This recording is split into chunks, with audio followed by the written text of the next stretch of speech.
৩টি কারণ, যেই কারণে মানুষের গোপন দুর্বলতা বা যৌন রোগের উৎপত্তি বা আবির্ভাব ঘটে ওঠে।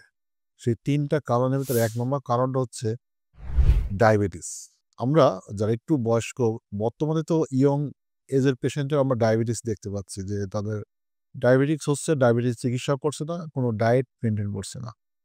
২ নম্বর বিষয়টা হচ্ছে বর্তমান পুরুষদের টেস্টোস্টেরন হরমোনের মাত্রাটা লেভেলটা বেশ কমে যাচ্ছে। ভুলভাল খাদ্য, ভেজাল খাদ্য, অতিরিক্ত রাত জাগা ইত্যাদি কারণে।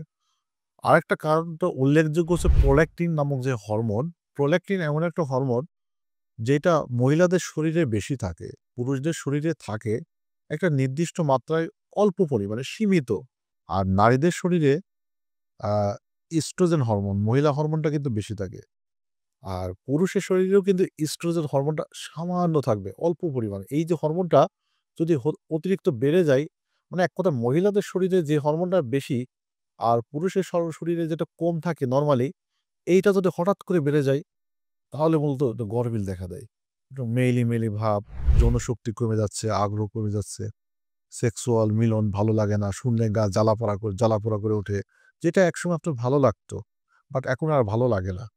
এই ৩ টে কারণটা থাকলে আপনার এলাকায় আপনি পরীক্ষা করে একটু দেখে নিবেন। আল্লাহ হাফেজ।